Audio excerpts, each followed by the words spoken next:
야단목 채널에 오신 것을 환영합니다. 부디 구독과 좋아요를 부탁드립니다.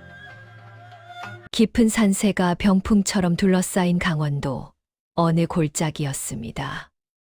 해는 이미 서산 너머로 자취를 감추었고 사방에는 짙은 안개가 내려앉아 한치 앞도 분간하기 어려운 밤이 찾아왔습니다. 한양으로 과거를 보러 가던 선비 이문호는 서둘러 발걸음을 옮겼으나 낯선 산길은 마치 살아있는 생물처럼 그를 자꾸만 엉뚱한 곳으로 인도했습니다. 공기는 차갑고 습했으며 이따금 들려오는 부엉이 울음소리는 정막을 깨뜨리며 기괴한 분위기를 자아냈습니다. 이문호는 집신이 닳도록 걷고 또 걸었으나 길은 끝이 보이지 않았고 다리는 무거워져만 갔습니다. 몸은 이미 찬 이슬에 젖어 오한이 들기 시작했습니다. 이대로 산속에서 밤을 지새우다가는 호랑이에게 변을 당하거나 얼어 죽기 십상이었습니다. 그때였습니다. 저 멀리 안개 사이로 희미한 불빛 하나가 일렁였습니다. 마치 도깨비불처럼 흔들리는 그 빛은 이문원에게 마지막 희망과도 같았습니다. 그는 전 먹던 힘까지 짜내어 불빛이 보이는 곳으로 향했습니다. 가까이 다가갈수록 불빛은 더욱 선명해졌고 이윽고 낡았지만 단정한 기와집 한 채가 모습을 드러냈습니다. 인적이라곤 없을 것 같은 깊은 산 중에 이토록 번듯한 가옥이 있다는 사실이 조금은 기이하게 느껴졌으나 이문호는 당장의 추위와 허기를 피하는 것이 급선무였습니다. 그는 떨리는 손으로 살인문을 두드렸습니다. 계십니까? 길 잃은 나그네가 하룻밤 묵어가기를 청하나이다. 이문원의 목소리는 떨리고 있었지만 최대한 예의를 갖추어 안을 향해 소리쳤습니다.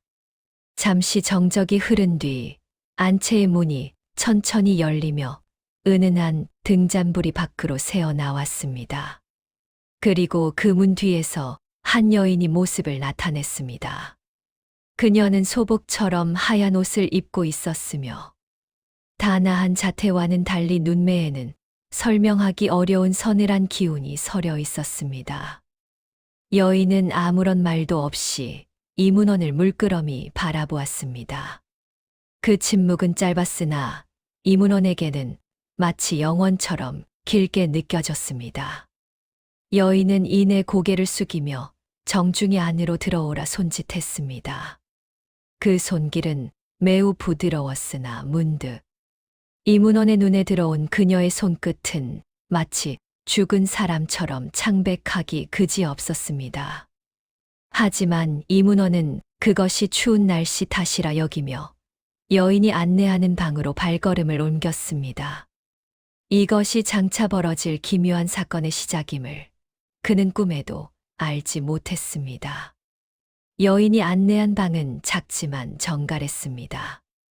방 안에는 은은한 향나무 냄새가 감돌고 있었는데 그것은 제사를 지낼 때 피우는 향 냄새와도 비슷하여 이문원의 마음을 묘하게 가라앉히면서도 한편으로는 뒷덜미를 서늘하게 만들었습니다. 방바닥은 따뜻한 온기가 돌고 있었으나 이문원은 어쩐지 그 온기가 사람의 구들에서 나오는 것이 아니라 땅 밑 깊은 곳에서 배어나오는 기운처럼 느껴졌습니다. 잠시 후 여인은 소리도 없이 다가와 밥상을 내어왔습니다. 그 밥상을 본 이문원은 자신의 눈을 의심하지 않을 수 없었습니다. 깊은 산 중의 외딴 집이라고는 믿기지 않을 만큼 화려하고 정갈한 음식들이 가득했기 때문입니다. 하얗게 깎은 이천 쌀밥 옆에는 기름기가 자르르 흐르는 조기구이가 놓여 있었고 갖가지 산나물과 귀한 고기 반찬이 상다리가 휘어질 듯 차려져 있었습니다. 시장기가 극에 달했던 이문호는 감사의 인사를 올리고 수저를 들려 했습니다. 그런데 밥상을 자세히 살펴보던 그의 손이 허공에서 멈추었습니다. 가만히 보니 숟가락과 젓가락이 놓인 방향이 우리가 평소에 놓는 것과는 정반대로 놓여 있었던 것입니다. 그것은 마치 죽은 사람에게 바치는 제사상을 차릴 때나 하는 방식이었습니다. 이문원의 가슴 속에서 작은 불안의 불씨가 피어올랐습니다. 더욱 기이한 것은 그토록 가득 차려진 음식들에서 김이 전혀 나지 않는다는 사실이었습니다. 방금 지은 밥과 끓여낸 국이라면 모락모락 김이 올라와야 정상일 텐데. 국그릇 위로는 차가운 정적만이 감돌고 있었습니다. 이문호는 조심스럽게 국물을 한 술 떠 보았습니다. 혀끝에 닿는 감촉은 차가웠고 분명 맛있는 음식의 향은 났으나 씹을수록 아무런 맛도 느껴지지 않았습니다. 마치 모래를 씹는 듯한 기분이었으나 여인의 시선이 문 밖에서 느껴졌기에 이문호는 억지로 음식을 삼켜야 했습니다. 식사를 마칠 때쯤 여인이 문 밖에서 나지막한 목소리로 말했습니다. 손님, 오늘 밤에는 무슨 일이 있어도 절대 방 문을 열어보아서는 안 됩니다. 혹여 밖에서 기이한 소리가 들리거나 누군가 손님을 부르더라도 결코 대답하지 마시고 내일 아침 해가 뜰 때까지 눈을 감고 계십시오. 여인의 목소리는 차분했으나 그 안에는 거역할 수 없는 서늘한 위험이 서려 있었습니다. 이문호는 침을 꿀꺽 삼키며 알겠다고 대답했습니다. 여인의 발소리가 멀어지는 소리조차 들리지 않았지만 방 안의 촛불은 여인이 떠난 듯 한 차례 크게 일렁이다가 이내 꺼져버렸습니다. 암흑 속에 홀로 남겨진 이문호는 여인이 남긴 경고를 가슴에 새기며 뻣뻣하게 굳은 채 자리에 누웠습니다. 어둠이 짙게 깔린 방 안에서 이문호는 숨을 죽였습니다. 방 안은 죽은 듯 고요했으나 그의 귓가에는 자신의 거친 심장 소리가 천둥처럼 크게 울려 퍼졌습니다. 여인의 경고가 머릿속을 맴돌아 눈을 감으려 애썼지만 오히려 감각은 더욱 예리하게 살아나 사소한 소리조차 놓치지 않았습니다. 얼마나 시간이 흘렀을까 문득 고요하던 마당 쪽에서 무언가 질질 끌리는 소리가 들려오기 시작했습니다. 슥, 슥. 그것은 거친 가마니를 바닥에 끄는 소리 같기도 했고 누군가 힘겹게 발을 끄는 소리 같기도 했습니다. 소리는 점점 이문원이 묵고 있는 방 쪽으로 다가왔습니다. 이윽고 소리가 멈춘 곳은 바로 이문원의 코앞, 얇은 창호지 문 너머였습니다. 이문원은 공포에 질려 몸을 바짝 웅크렸습니다. 그때 구름 뒤에 숨어있던 달빛이 희미하게 비치며 문창지에 그림자 하나를 드리웠습니다. 그것은 분명 사람의 형상이었습니다. 그런데 그 그림자는 무언가 기괴했습니다. 머리에는 갓을 쓰고 있었으나 목이 비정상적으로 길게 늘어져 있었고 어깨는 한쪽이 기우뚱하게 무너져 내린 모습이었습니다. 그림자는 가만히 서서 방 안의 동태를 살피는 듯 하더니 이내 손가락으로 문창지를 긁기 시작했습니다. 슥, 슥, 슥. 손톱이 종이를 긁는 소름 끼치는 소리가 방 안을 가득 채웠습니다. 이문호는 비명을 지르고 싶은 충동을 간신히 억누르며 입을 틀어 막았습니다. 그런데 갑자기 문 밖에서 나지막하고 쉰 목소리가 들려왔습니다. 여보게 자는가? 나 좀 도와주게나. 목소리는 애처로우면서도 등골을 서늘하게 만드는 기운이 있었습니다. 그것은 분명 이문원을 부르는 소리였습니다. 이문원은 여인의 경고를 떠올렸습니다. 누군가 부르더라도 결코 대답하지 말라던 그 엄중한 목소리 말입니다. 그는 이불을 머리 끝까지 뒤집어 쓰고 귀를 막았습니다. 하지만 목소리는 벽을 뚫고 들어오듯 귓가를 파고들었습니다. 배가 고파서 그러네. 방금 자네가 먹은 그 음식을 조금만 나눠주게나. 그림자는 이제 문고리를 잡고 덜컹거리기 시작했습니다. 낡은 문틀이 비명을 지르며 흔들렸고 당장이라도 그 괴이한 형체가 방 안으로 들이닥칠 것만 같았습니다. 이문호는 공포 속에서도 의문을 품었습니다. 여인은 이 집에 홀로 산다고 하지 않았던가? 그렇다면 저 밖에서 자신을 부르는 존재는 대체 무엇이란 말인가? 또한 자신이 먹은 음식을 나눠달라는 말은 무슨 뜻일까? 차갑고 맛도 느껴지지 않던 그 기이한 음식들이 떠올라 소름이 돋았습니다. 그는 덜덜 떨리는 손으로 품속의 부채를 꼭 쥐었습니다. 그것이 유일한 호신용 무기라도 되는 양 말입니다. 문 밖의 존재는 한참을 더 덜컹거리며 애걸하다가 어느 순간 거짓말처럼 소리를 멈추고 멀어져 갔습니다. 하지만 그것은 시작에 불과했습니다. 문 밖의 괴이한 그림자가 사라진 후에도 이문호는 호치부를 뒤집어 쓴 채 한참을 꼼짝도 할 수 없었습니다. 방 안의 공기는 더욱 차갑게 식어갔고 어디선가 스며드는 한기는 뼈마디를 시리게 만들었습니다. 겨우 진정한 이문호는 문득 궁금증이 생겼습니다. 그 여인은 대체 누구이며 왜 이런 깊은 산 중에 홀로 살면서 자신에게 문을 열지 말라 경고했는지 말입니다. 호기심은 공포를 앞질렀습니다. 그는 조심스럽게 이불을 걷어내고 문가로 다가갔습니다. 손가락 끝으로 침을 발라 문창지에 작은 구멍을 냈습니다. 그리고 한쪽 눈을 갖다 대어 마당을 살폈습니다. 달빛은 더욱 휘영청 밝아져 마당 구석구석을 비추고 있었습니다. 그런데 그곳에서 그는 믿기지 않는 광경을 목격했습니다. 아까 자신을 안내했던 그 단아한 여인이 마당 한가운데 서 있었는데 그녀의 앞에는 아까 문 밖에서 보았던 그 기괴한 그림자의 주인공이 무릎을 꿇고 앉아 있었습니다. 그림자의 정체는 다름 아닌 누더기를 걸친 노인이었습니다. 그런데 노인의 모습이 참혹했습니다. 얼굴의 절반은 문드러져 있었고 눈동자에는 생기가 전혀 없었습니다.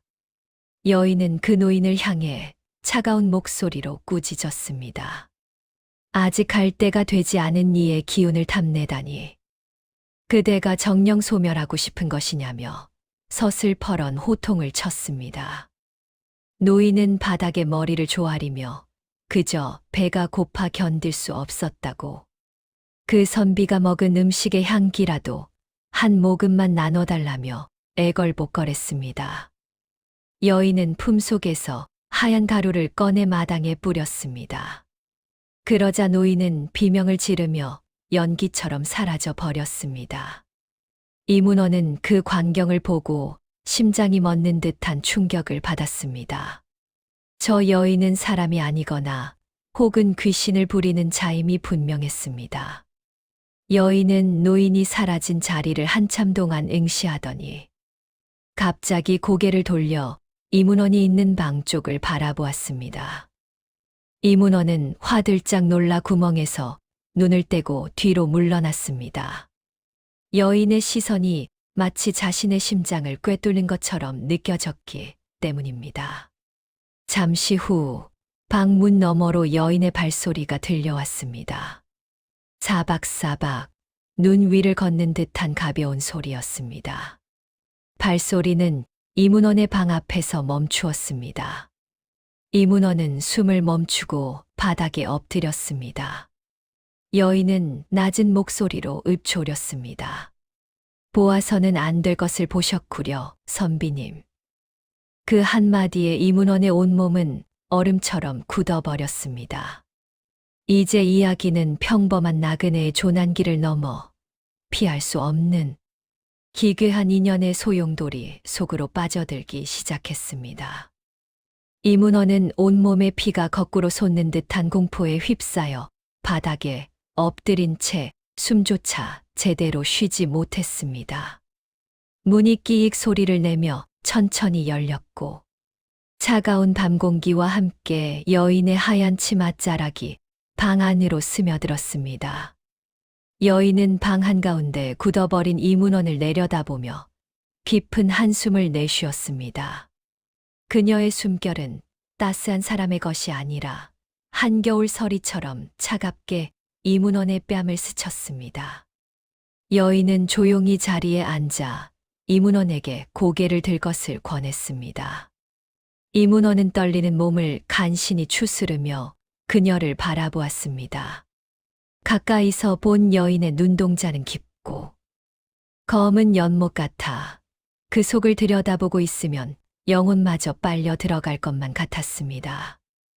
여인은 낮은 목소리로 말했습니다.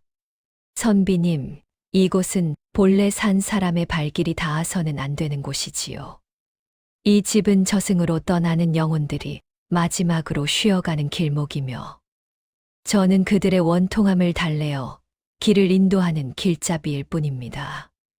그녀의 고백에 이문원은 정신이 아득해졌습니다. 그렇다면 아까 자신이 먹었던 그 진수성찬은 무엇이었단 말입니까? 여인은 이문원의 생각을 읽기라도 한듯 말을 이었습니다. 선비님께서 드신 것은 이승의 곡기가 아니라 죽은 자들이 저승문을 넘기 전 마지막으로 받는 고신반입니다. 산 사람이 이를 먹게 되면 몸 안의 생기가 서서히 빠져나가고 결국은 아까 마당에서 보았던 그 노인처럼 이승도 저승도 아닌 곳을 떠도는 망령이 되고 맙니다. 이문원은 자신의 배를 움켜쥐었습니다. 과연 그녀의 말대로 속이 얼음처럼 차갑게 식어가는 기분이 들었고 손끝은 이미 감각이 무뎌져 가고 있었습니다. 그는 여인의 치맛자락을 붙잡으며 살려달라 애원했습니다. 아직 이루지 못한 꿈이 있고 고향에서 기다리는 노모가 계시다며 눈물로 호소했습니다. 여인은 잠시 무거운 침묵을 지키더니 이문원에게 한 가지 제안을 건넸습니다. 선비님께서 살 길이 아예 없는 것은 아닙니다. 다만 오늘 밤 저와 함께 산의 가장 깊은 곳으로 가주셔야겠습니다. 여인은 벽장에서 낡은 등불 하나를 꺼내 이문원에게 건넸습니다. 이 등불의 불씨가 꺼지기 전까지 우리가 목적지에 도착한다면 선비님의 생기를 되찾을 수 있겠으나 만약 불이 꺼진다면 선비님 또한 이 산의 일부가 될 것입니다. 이문원은 선택의 여지가 없었습니다. 그는 떨리는 손으로 등불을 넘겨받았습니다. 등불 안의 불꽃은 푸른 빛을 띠며 불안하게 흔들리고 있었습니다. 여인은 앞장서서 방을 나섰고 이문원은 살기 위한 마지막 사투를 위해 어둠이 지배하는 산속으로 다시 발을 내디뎠습니다. 여인을 따라 나선 산길은 아까 길을 잃었을 때와는 전혀 다른 풍경이었습니다.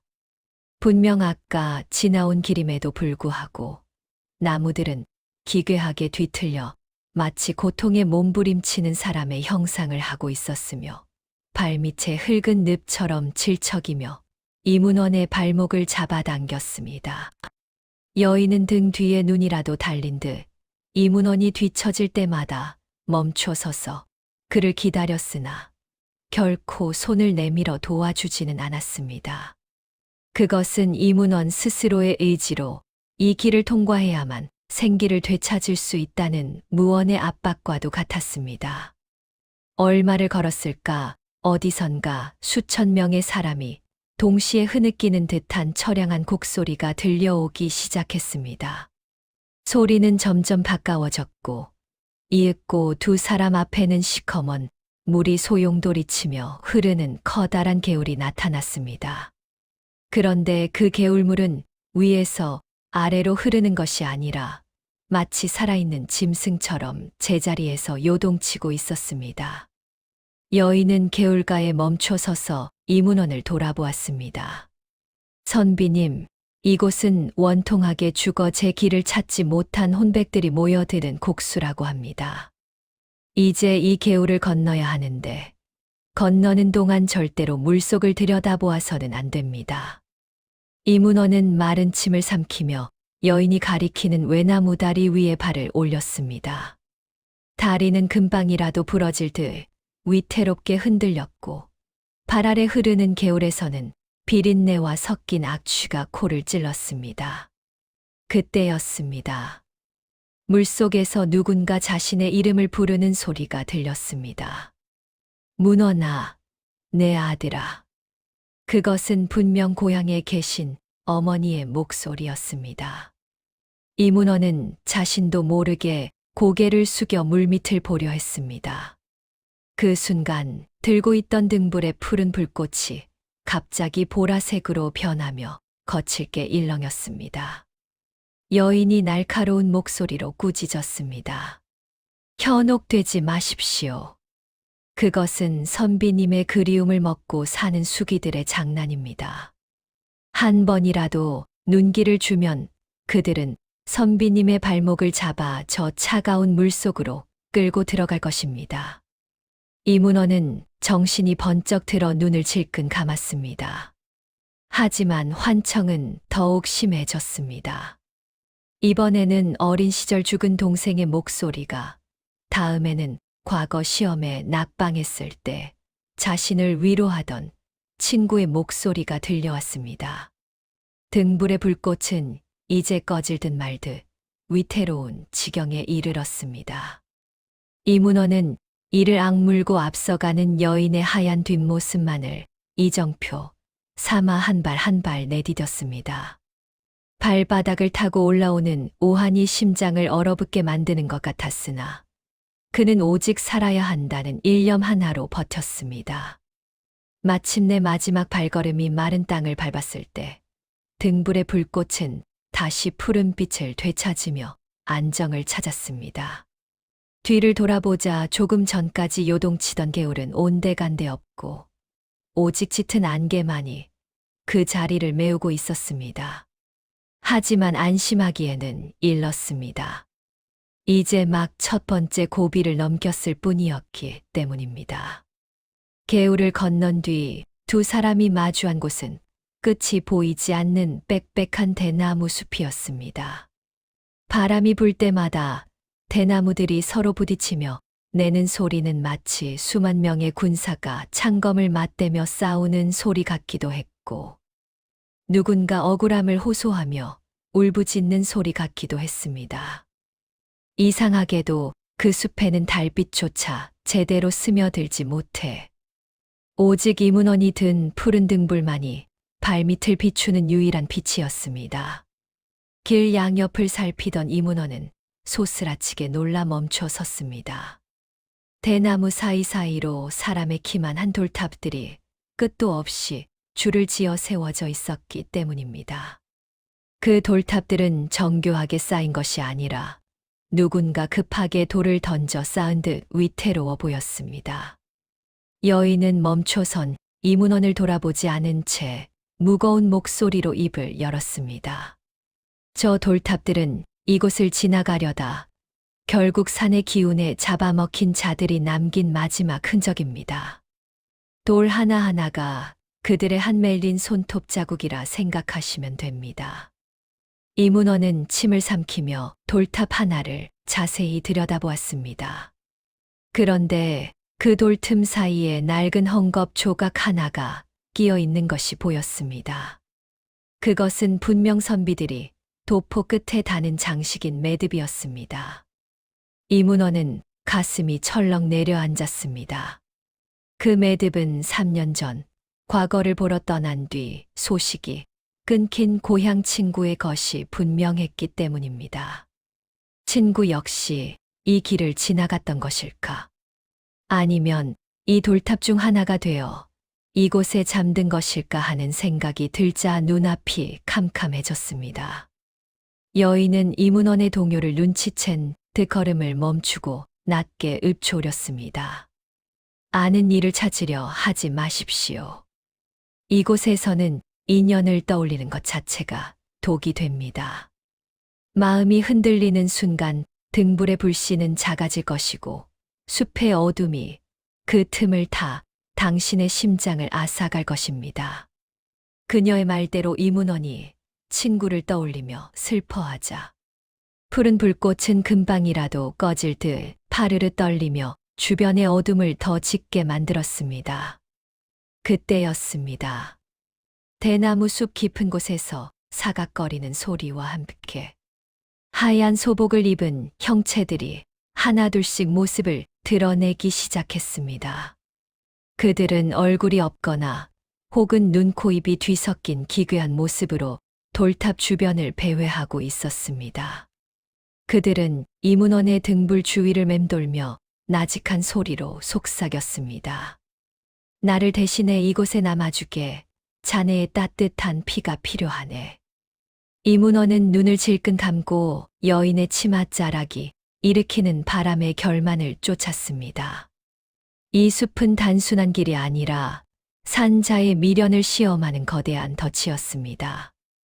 대나무 숲의 기괴한 속삭임을 뒤로하고 겨우 빠져나온 두 사람 앞에 나타난 것은 마치 거대한 거울을 땅에 박아 놓은 듯 잔잔하고 검은 연못이었습니다.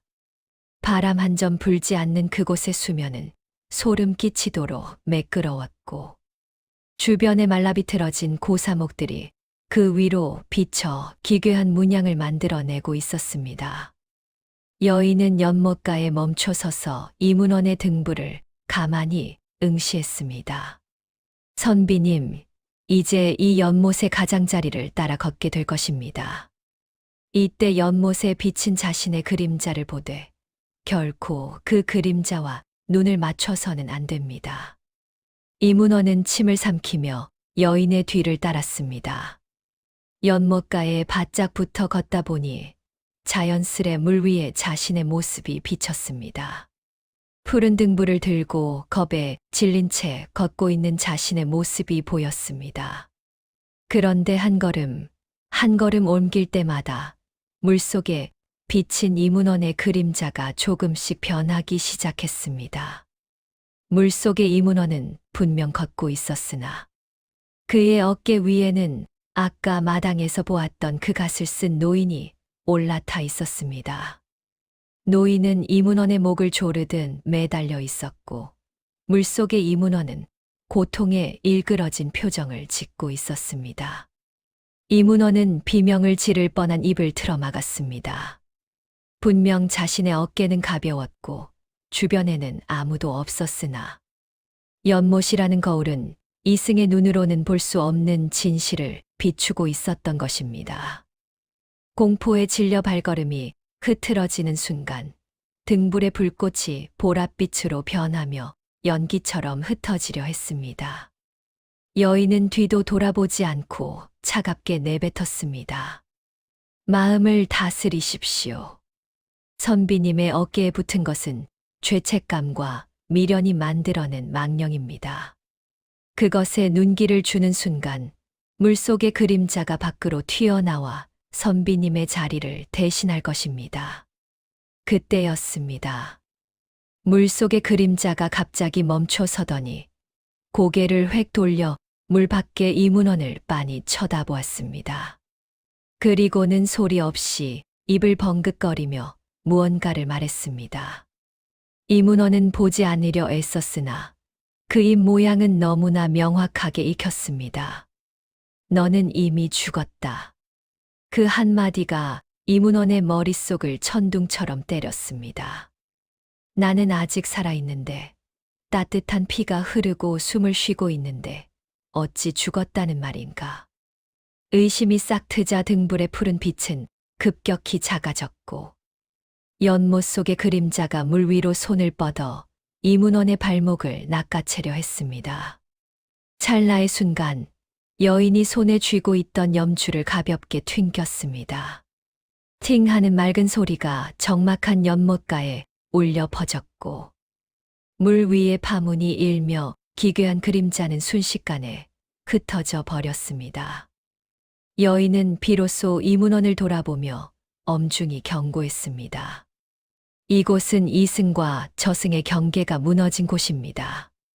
자신이 살아있다는 확신이 흔들리는 순간 선비님은 정말로 죽은 자가 됩니다. 명심하십시오.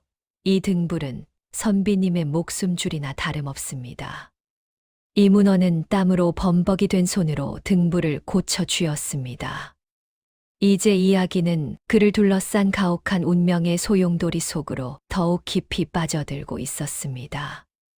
연못을 지나 한참을 걷던 두 사람 앞에 뜻밖의 풍경이 펼쳐졌습니다. 험한 산길이 갑자기 평탄해지더니 멀리서 은은한 등불이 켜진 마을의 입구가 나타난 것입니다. 그곳은 이문원이 나고 자란 고향 마을과 너무나도 닮아 있었습니다. 마을 어귀에 커다란 느티나무부터 졸졸 흐르는 시냇물, 그리고 초가집들의 배치까지 모든 것이 눈에 익은 풍경이었습니다. 긴장과 공포에 지쳐있던 이문원은 자신도 모르게 안도의 한숨을 내쉬며 마을로 발걸음을 재촉하려 했습니다. 하지만 앞서가던 여인이 갑자기 멈춰서며 이문원의 앞을 가로막았습니다. 여인의 눈빛은 그 어느 때보다 날카롭게 빛나고 있었습니다. 선비님, 정신을 차리십시오. 눈앞에 보이는 것이 정말 당신의 고향이라 생각하십니까? 이곳은 망자들이 이승에 대한 마지막 미련을 버리지 못해 만들어낸 허상의 공간인 망향촌입니다. 저들을 보십시오. 무언가 이상하지 않습니까? 여인의 가리킨 손가락 끝을 따라 마을 사람들을 유심히 살피던 이문호는 이내 소름이 돋는 것을 느꼈습니다. 마을 사람들은 밭을 갈고 빨래를 하고 아이들은 뛰놀고 있었으나 그들에게는 결정적인 것이 하나 없었습니다. 바로 그림자였습니다. 머리 위로 보름달이 환하게 떠 있었으나 바닥에는 그 누구의 그림자도 드리워져 있지 않았습니다. 더욱 기이한 것은 그들의 동작이었습니다. 밭을 가는 노인은 씨앗도 없는 땅을 무한히 파헤치고 있었고, 빨래를 하는 안악은 물도 없는 돌 위에서 마른 천을 문지르고만 있었습니다. 그것은 삶의 활기가 아니라 죽음이 반복하는 지루한 굴레에 불과했습니다. 그때 마을 사람들 중 한 노인이 이문원을 발견하고는 반갑게 달려왔습니다. 그는 이문원이 어린 시절 가장 존경했던 서당 훈장님이었습니다. 문원아, 내가 어찌 이 깊은 밤에 예까지 왔느냐. 어서 들어가자. 내 어머니가 너를 기다리고 계신단다. 노인의 목소리는 인자했고 손길은 따뜻했습니다. 이문원은 순간적으로 모든 경계심을 내려놓고 노인의 손을 잡으려 했습니다. 그 찰나 이문원이 들고 있던 등불의 푸른 불꽃이 검은색으로 변하며 매캐한 연기를 내뿜기 시작했습니다. 이문원의 발등부터 시작해 무언가 딱딱하게 굳어가는 기분이 들었습니다. 마치 자신의 몸이 차가운 돌덩이로 변해가는 듯한 감각이었습니다.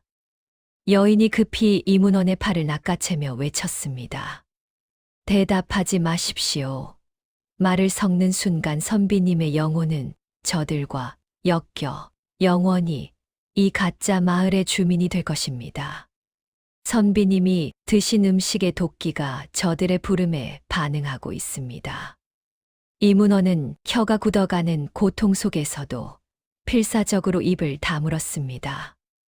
노인의 인자했던 얼굴은 순식간에 잿빛으로 변하며 일그러졌고 마을 전체가 마치 타오르는 종이처럼 파르르 떨리며 무너지기 시작했습니다. 허상으로 가득했던 마을이 연기처럼 흩어진 뒤 이문호는 바닥에 주저앉아 거친 숨을 몰아쉬었습니다. 하지만 안도할 틈도 없었습니다. 등불을 들고 있는 자신의 오른손을 내려다본 이문호는 경악을 금치 못했습니다.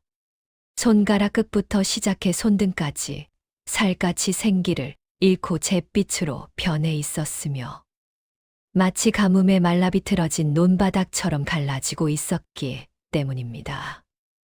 고통조차 느껴지지 않는 그 무감각함이 오히려 더 큰 공포로 다가왔습니다. 여인은 이문원의 곁으로 다가와 차갑게 식어가는 그의 손을 물끄러미 바라보았습니다. 선비님, 곡기의 독이 이제 심장을 향해 달리기 시작했습니다. 저승의 음식을 삼킨 대가는 이토록 혹독한 법이지요. 당신의 육신이 서서히 명계의 기운에 동화되어 죄로 변해가고 있는 것입니다. 여인의 목소리에는 연민이 섞여 있었으나 그 너머에는 냉정한 현실이 자리 잡고 있었습니다. 이문호는 떨리는 목소리로 물었습니다. 제가 정령 저승사자의 손에 끌려가기도 전에 이렇게 허무하게 소멸하는 것입니까? 여인은 대답 대신 이문원을 일으켜 세우며 앞을 가리켰습니다. 저 멀리 깎아지른 듯한 절벽 위에 위태롭게 서 있는 늙은 소나무 한 그루가 보였습니다. 저 소나무 아래에 이 산의 전기가 모이는 작은 샘이 있습니다. 그곳에 물로 입을 헹구고 손을 씻어내야만 도끼를 잠재울 수 있습니다. 하지만 그곳으로 가는 길은 산의 원주인들이 가장 삼엄하게 지키는 곳이기도 합니다. 여인의 말과 동시에 산 전체가 커다란 짐승의 울음소리 같은 진동으로 뒤흔들렸습니다. 이문호는 이제 걷는 것조차 힘에 부쳤습니다. 다리는 천근만근 무거웠고 가슴 속은 얼음 송곳으로 찌르는 듯한 통증이 간헐적으로 밀려왔습니다. 등불의 푸른 불꽃은 이제 겨우 촛불만큼 작아져 주변의 어둠을 밀어내기에도 벅차 보였습니다. 그때였습니다. 절벽으로 향하는 좁은 길목에서 수십 개의 눈동자가 번뜩이기 시작했습니다. 그것은 산짐승의 눈이 아니었습니다. 주인을 잃고 산속을 헤매는 악귀들이 이문원의 몸에서 풍기는 죽음의 향취와 얼마 남지 않은 생기를 탐내며 몰려든 것이었습니다. 악귀들은 형태조차 불분명한 검은 그림자가 되어 이문원의 발목을 낚아채려 했습니다. 이문원은 잿빛으로 변해가는 손으로 등불을 꼭 쥐었습니다.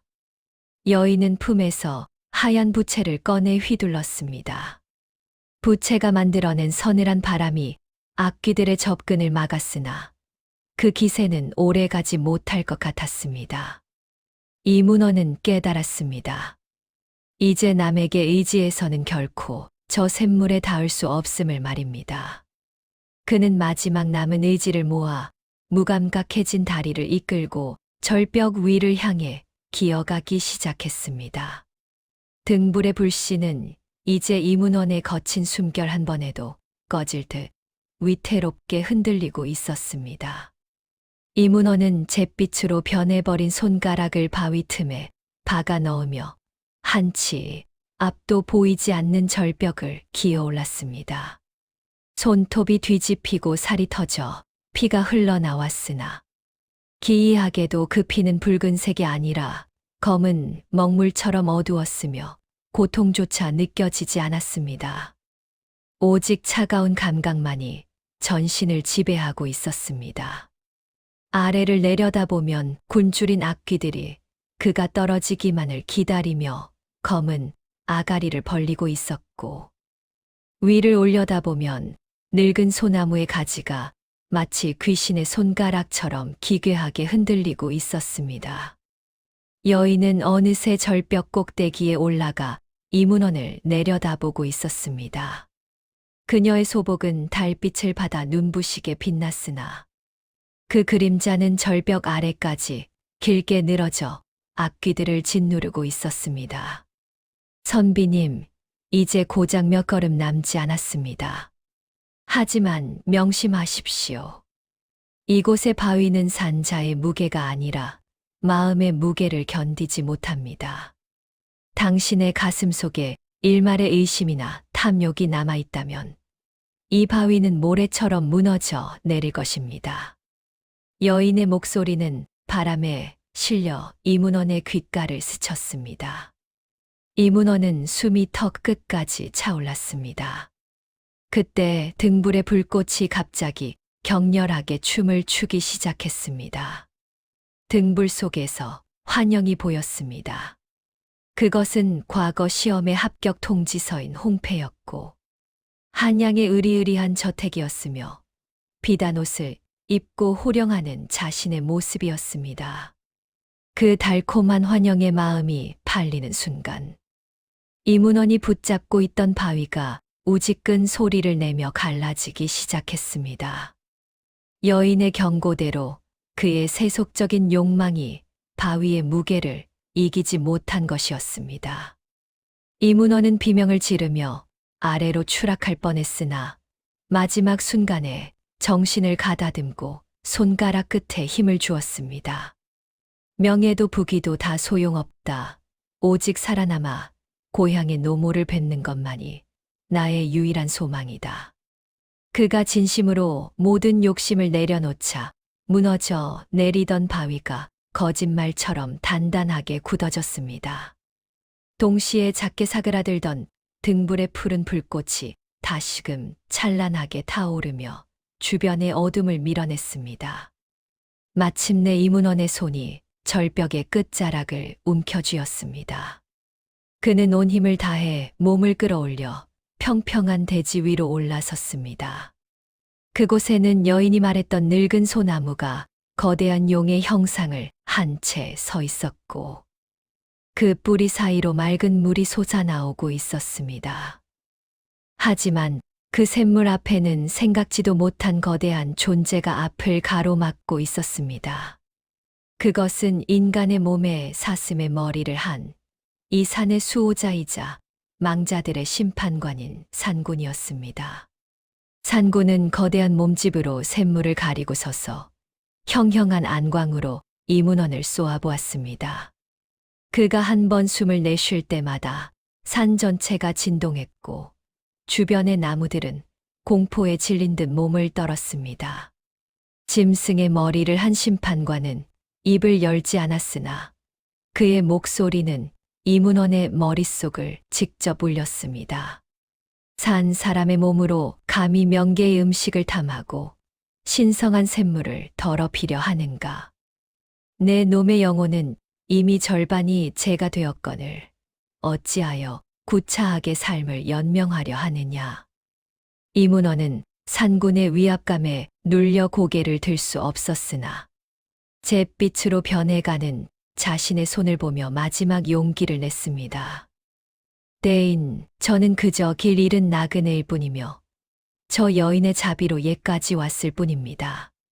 저의 어리석음으로 금기를 어겼으나 고향에 홀로 남겨진 늙은 어머니를 생각하며 이대로 눈을 감을 수 없습니다. 제 목숨을 거두시려거든 부디 어머니께 소식이라도 전할 기회를 주십시오. 이문원은 바닥에 머리를 조아리며 간절히 빌었습니다. 산군은 이문원의 말을 듣고는 옆에 서 있던 여인을 돌아보았습니다. 그러자 여인은 정중히 고개를 숙이며 입을 열었습니다. 산군이시여, 이 자는 탐욕으로 이곳에 온 것이 아니라 인연의 끈에 이끌려 온 자입니다. 그의 등불이 꺼지지 않은 것은 아직 이승의 운명이 다하지 않았음을 증명하는 것이니 한 번의 기회를 더 주심이 어떠하겠습니까? 여인의 중재의 산군은 잠시 침묵하더니 거대한 발을 옮겨 샘물 옆으로 비켜섰습니다. 다만 샘물을 마시는 대가는 혹독할 것이다. 산군의 경고와 함께 이문원은 샘가로 다가가 두 손으로 물을 떠 올렸습니다. 샘물은 얼음처럼 차가웠으며 그 안에는 수천 년의 세월이 담긴 듯한 깊은 기운이 서려 있었습니다. 이문원이 물을 한 모금 마시자 목구멍을 타고 내려가는 감각은 마치 불덩이를 삼키는 듯 뜨거웠습니다. 몸 안에 차가운 도끼와 샘물의 뜨거운 전기가 부딪히며 이문원은 극심한 고통에 몸부림쳤습니다. 잿빛으로 변했던 손끝에서 검은 연기가 피어오르더니 서서히 붉은 혈색이 돌아오기 시작했습니다. 하지만 그와 동시에 이문원은 자신의 기억 중 소중한 무언가가 빠져나가는 기분을 느꼈습니다. 살기 위해 지불해야 하는 대가, 그것은 바로 그가 가장 소중히 여겼던 과거의 기억 중 일부였습니다. 고통스러운 치유의 과정이 끝나자 이문호는 정신을 잃고 쓰러졌습니다.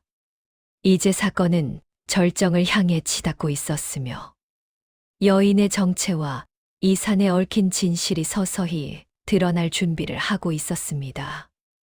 이문원이 무거운 눈꺼풀을 들어 올렸을 때 가장 먼저 느껴진 것은 코끝을 스치는 익숙한 매화 향기였습니다. 정신을 차려보니 그는 다시 처음 묵었던 그 기와집의 작은 방에 누워 있었습니다. 절벽에서의 사투와 산군과의 만남이 모두 꿈이었나 싶었지만 바닥을 짚은 손바닥의 굳은 살과 여전히 남아있는 손끝의 미세한 통증이 그것이 엄연한 현실이었음을 일깨워 주었습니다. 방 안에는 여전히 등잔불이 은은하게 타오르고 있었고 그 너머로 여인이 조용히 앉아 바느질을 하고 있었습니다. 이문호는 몸을 일으켜 여인을 바라보았습니다. 그런데 이상한 일이었습니다. 분명 조금 전까지 그녀의 얼굴을 똑똑히 보았고 대화를 나누었음에도 불구하고 그녀의 이목구비가 안개에 가려진 듯 도무지 기억나지 않는 것이었습니다. 산군의 샘물을 마신 대가로 지불한 기억, 그것은 다름 아닌 이 여인과 관련된 무언가임이 분명했습니다.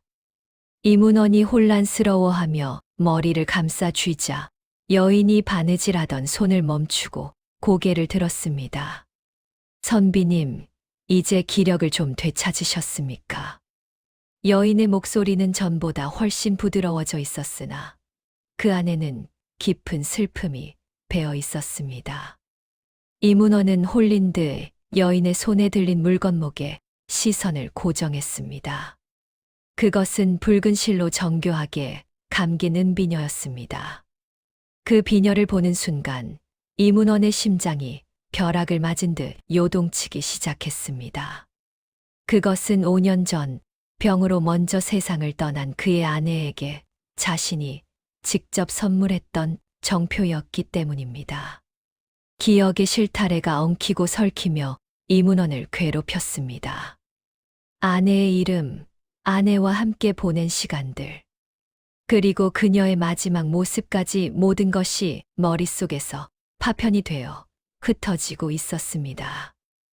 이문호는 비틀거리는 몸으로 여인에게 다가가 물었습니다. 당신은 대체 누구입니까? 어찌하여 내 아내의 비녀를 가지고 있는 것입니까? 여인은 대답 대신 비녀를 가만히 어루만지더니 창밖의 어둠을 가리켰습니다. 창밖에는 어느새 보름달이 지고 붉은 새벽이 밝아오고 있었습니다. 하지만 그것은 희망찬 아침의 빛이 아니라 하늘이 피를 흘리는 듯한 불길한 붉은 빛이었습니다. 여인이 나지막이 읊조렸습니다. 선비님께서 잃어버린 기억은 당신의 아내를 향한 그리움만이 아닙니다. 당신이 왜 이 깊은 산중까지 발걸음을 하게 되었는지 그 근원적인 이유를 떠올려 보십시오.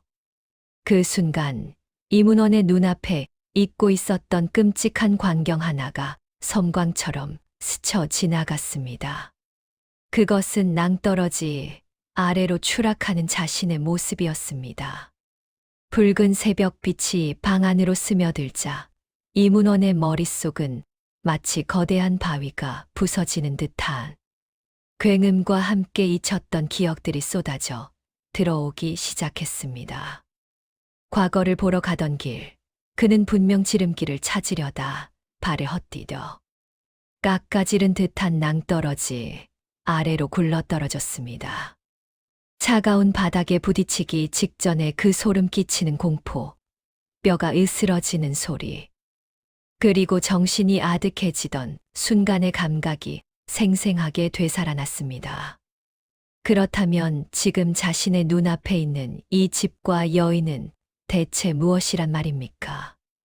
이문호는 떨리는 손으로 자신의 가슴을 만져보았습니다. 심장은 뛰고 있었으나 그 박동은 생명의 활기가 아니라 마치 태엽이 감긴 인형처럼 규칙적이고 메마른 소리를 내고 있었습니다. 여인은 바느질하던 손을 멈추고 마침내 이문원의 눈을 똑바로 응시했습니다. 그 눈빛은 이제 슬픔을 넘어 서늘한 진실을 담고 있었습니다. 선비님, 당신은 이미 죽은 자입니다. 어젯밤 산의 입구에서 당신의 육신은 이미 차가운 돌바닥 위에서 숨을 거두었습니다.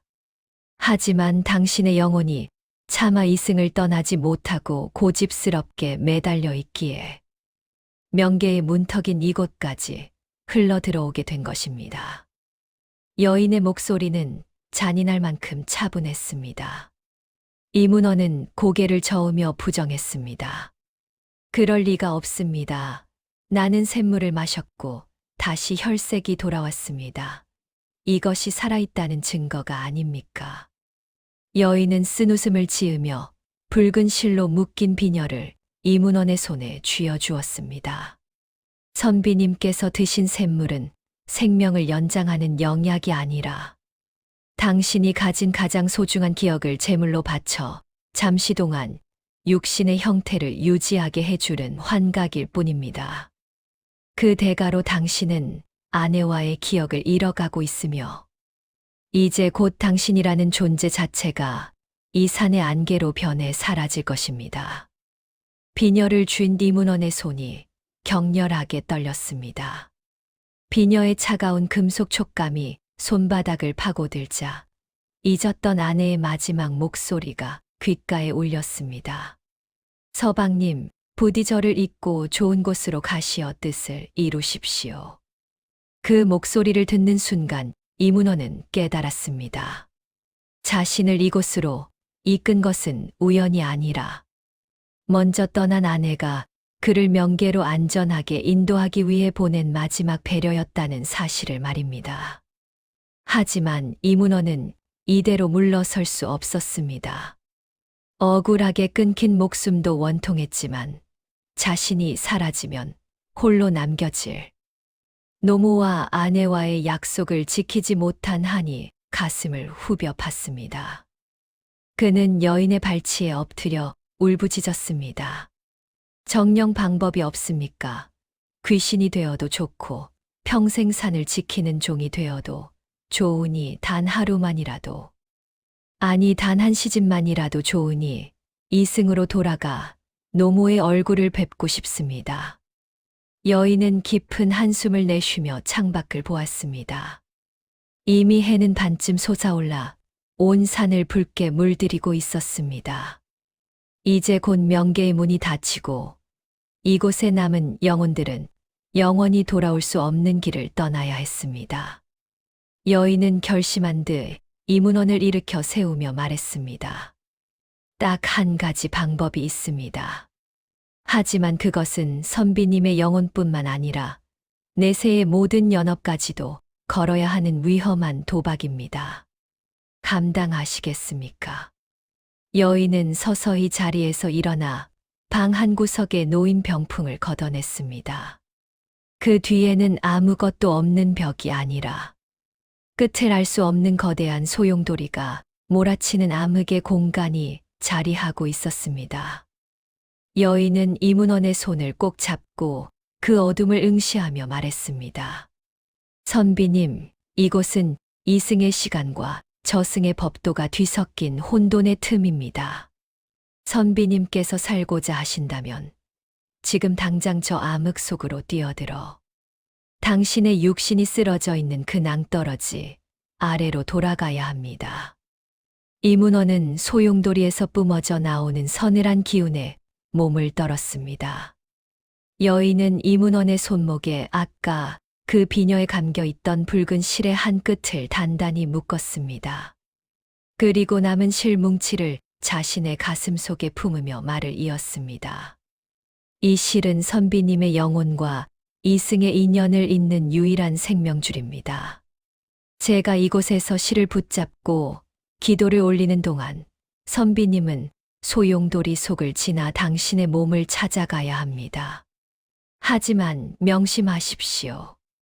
만약 태양이 산 꼭대기에 완전히 걸리기 전까지 몸속으로 들어가지 못한다면 이 실은 끊어질 것이고 선비님은 영원히 허공을 떠도는 악귀가 될 것입니다. 이문호는 여인의 눈을 바라보았습니다. 이제야 그녀의 얼굴이 조금씩 선명해지기 시작했습니다. 그녀의 눈매, 입술의 모양, 그리고 슬픔이 서린 미소까지. 그것은 분명 그가 그토록 그리워하던 아내의 모습이었습니다. 아내여, 그대가 정녕 나를 살리기 위해 이곳에서 기다리고 있었단 말인가. 이문원의 눈에서 뜨거운 눈물이 흘러내렸습니다. 여인은 미소 지으며 이문원의 등을 부드럽게 밀었습니다. 서방님, 이제 가야 합니다. 뒤를 돌아보지 마시고 오직 당신의 심장이 뛰던 그 뜨거운 감각만을 쫓아가십시오. 이문호는 눈을 질끈 감고 소용돌이 속으로 몸을 던졌습니다. 순간 온몸의 뼈가 마디마디 끊어지는 듯한 고통이 밀려왔고 수만 명의 망자가 질러대는 비명이 귓전을 때렸습니다. 어둠 속에서는 아까 산길에서 보았던 악귀들이 다시 나타나 그의 다리를 붙잡고 늘어졌습니다. 어딜 가느냐? 너도 우리와 같은 죽은 자가 아니냐? 그들의 외침은 날카로운 손톱이 되어 이문원의 영혼을 핥히었습니다.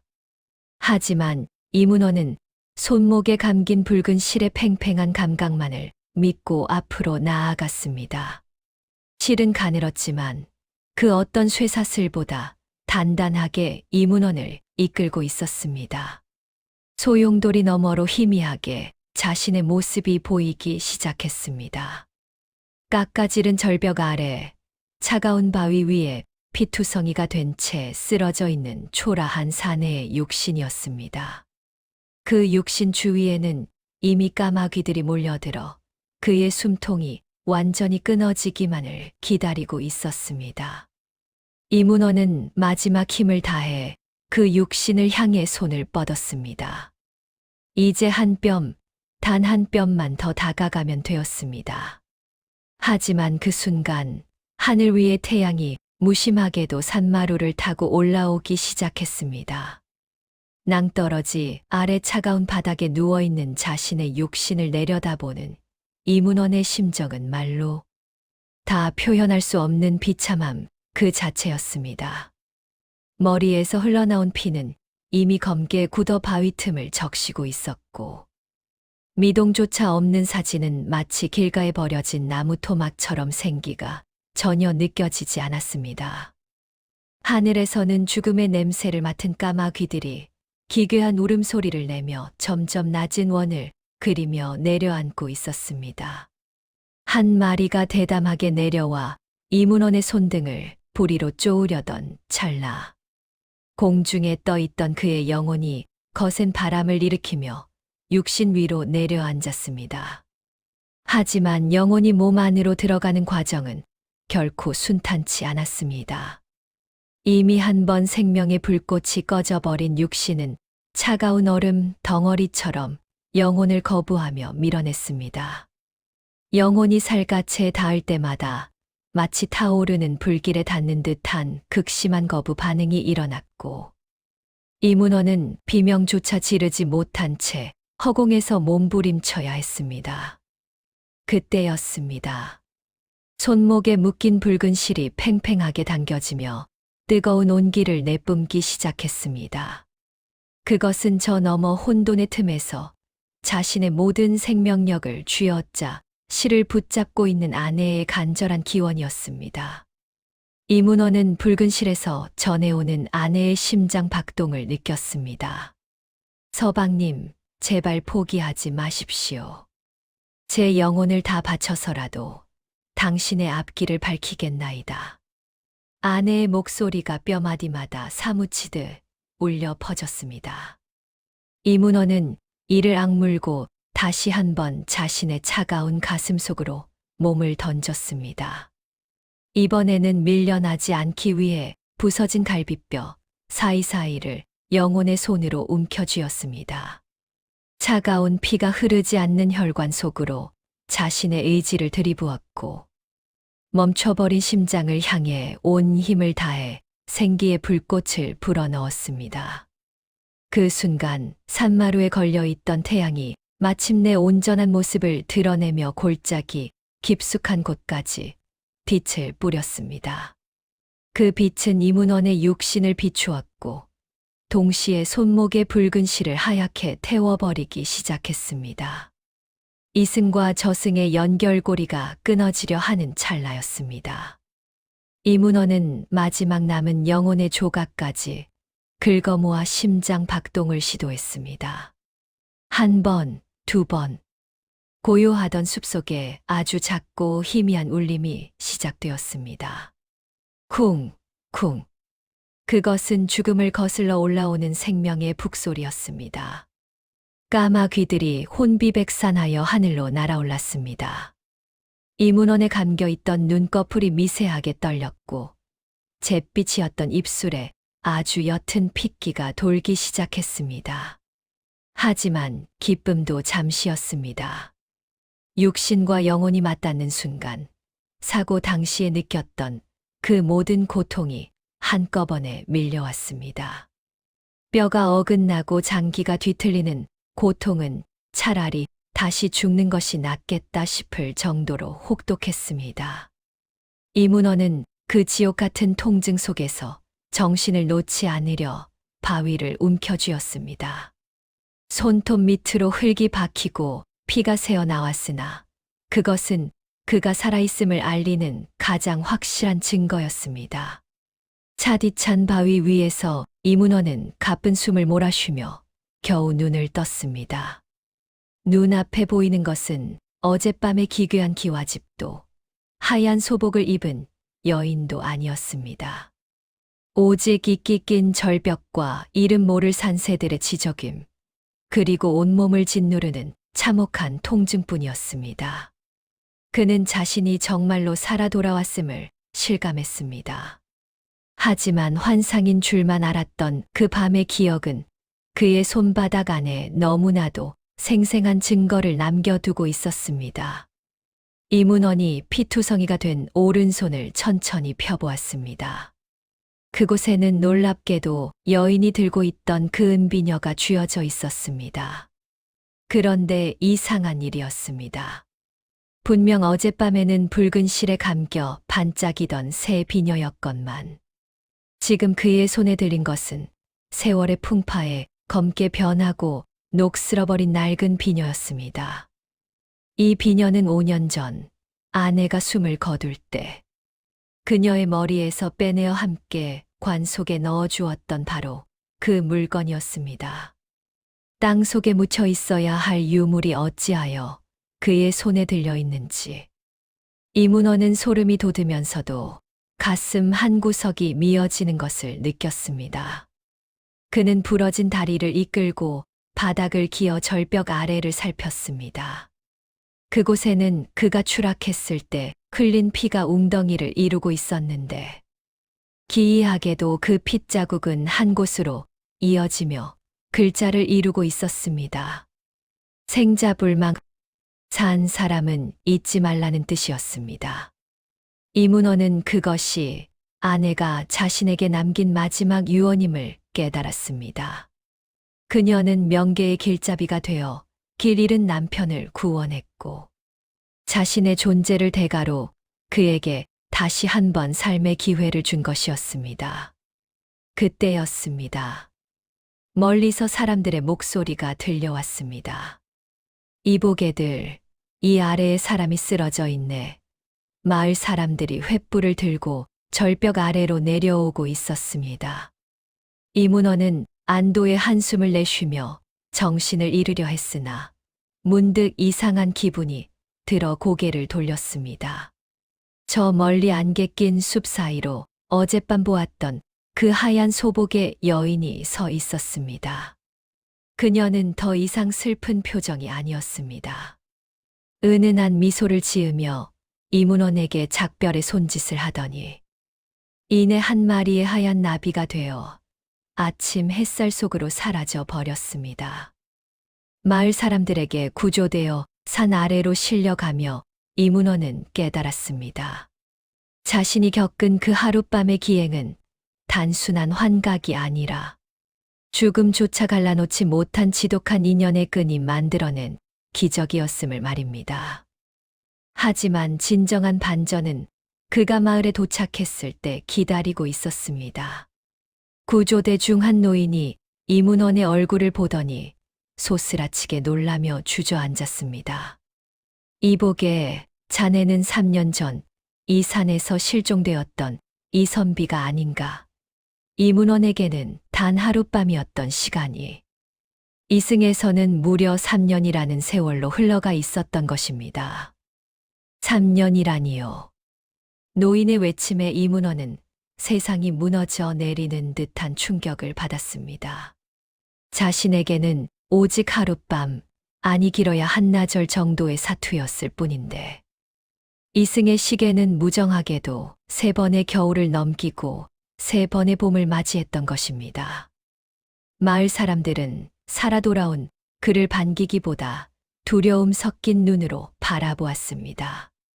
죽은 자가 살아 돌아왔다는 소문은 순식간에 마을 전체로 퍼져나갔고 사람들은 그를 귀신이라 수군대며 거리를 두었습니다. 이문호는 마을 어귀의 시냇가로 달려가 물속에 비친 자신의 얼굴을 보았습니다. 물속에 비친 남자는 3년 전 과거를 보러 떠나던 혈기왕성한 청년이 아니었습니다. 눈가에는 깊은 주름이 패어 있었고 무엇보다 관자놀이 부근의 머리카락이 눈이 내린 듯 하얗게 새어 있었습니다.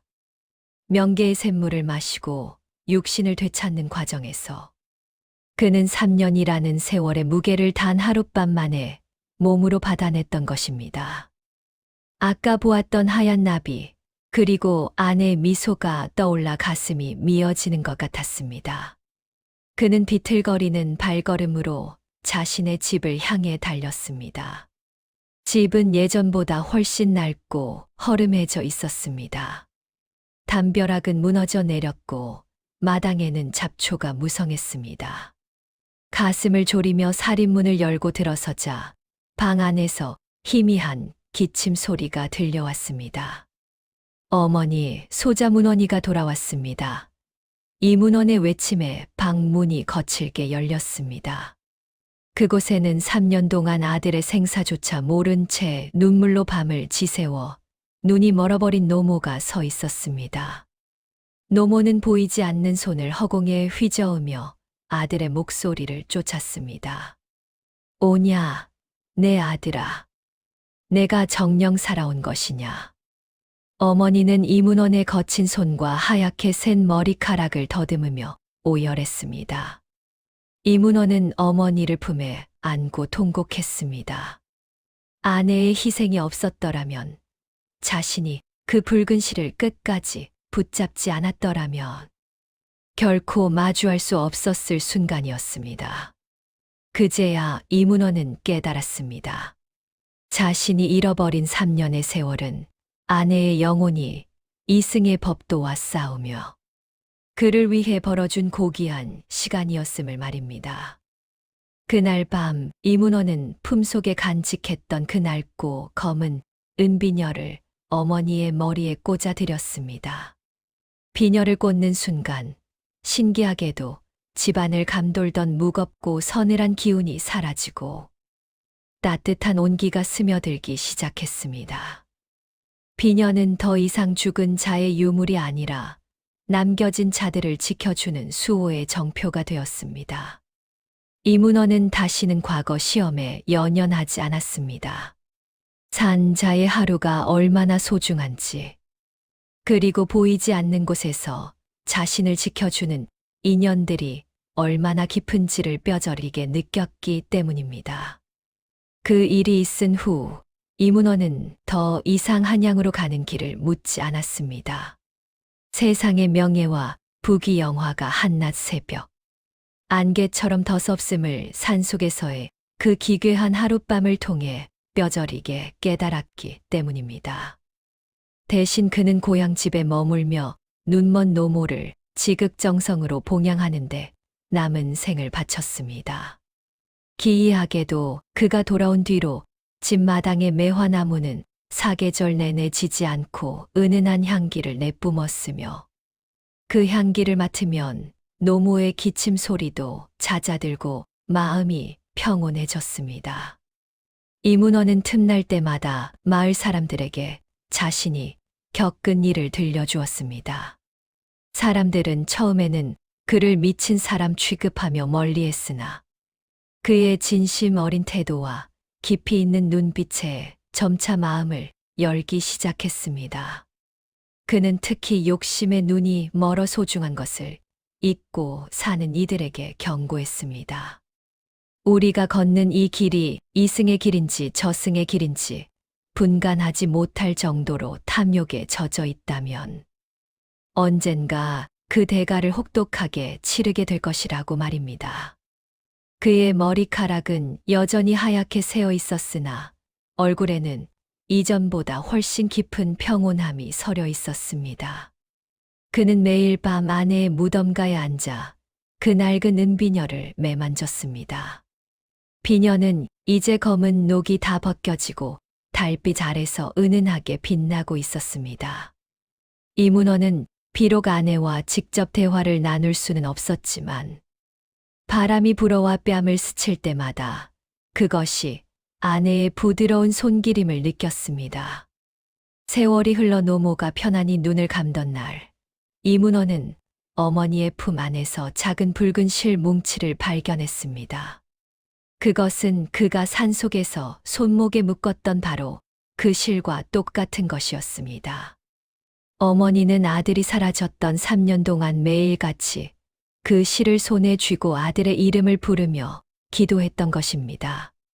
산 자의 간절한 염원과 죽은 자의 숭고한 희생이 만나 기적을 이루어냈음을 이문호는 다시 한번 가슴 깊이 새겼습니다.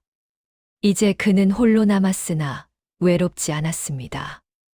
보이지 않는 붉은 실이 여전히 자신과 아내 그리고 어머니를 잊고 있음을 믿었기 때문입니다.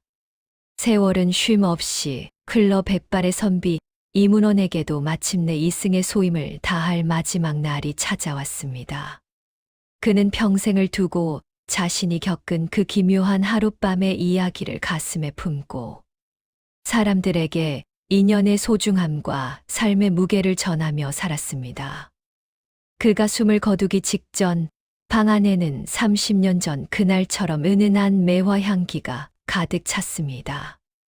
마을 사람들은 그가 세상을 떠나는 순간 집 주변으로 수만 마리의 하얀 나비들이 모여들어 마치 눈이 내리는 듯한 장관을 이루었다고 입을 모았습니다. 이문호의 곁에는 그가 평생 소중히 간직했던 낡은 은비녀와 빛바랜 붉은 실이 놓여 있었습니다. 그는 평온한 미소를 지으며 눈을 감았습니다. 이제 그는 더 이상 길 잃은 나그네가 아니었습니다. 자신을 위해 기꺼이 명계의 문턱을 지켰던 아내와 눈이 멀도록 자신을 기다려준 어머니가 있는 그곳으로 당당히 발걸음을 옮긴 것입니다. 그의 이야기는 입에서 입으로 전해져 오늘날까지도 우리에게 깊은 울림을 주고 있습니다. 어르신들, 이 기묘하고도 감동적인 조선의 비화를 통해 우리가 되새겨야 할 점은 무엇이겠습니까? 그것은 바로 우리 곁에 있는 사람이야말로 우리가 지켜야 할 가장 소중한 등불이라는 사실입니다. 이문원이 그 험한 산길에서 끝내 살아 돌아올 수 있었던 것은 그가 가진 재주나 지식이 뛰어나서가 아니었습니다. 오직 아내를 향한 그리움과 노모를 향한 효심, 즉 사람과 사람 사이를 잇는 붉은 실과 같은 간절한 마음이 있었기에 가능했던 기적이었습니다. 우리는 살아가며 때로 눈앞에 욕심이나 명예라는 허상에 휘말려 정작 소중한 인연을 소홀히 대할 때가 있습니다.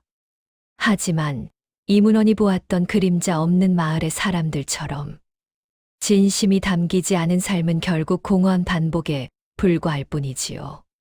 지금 내 곁에서 나의 손을 잡아주는 사람.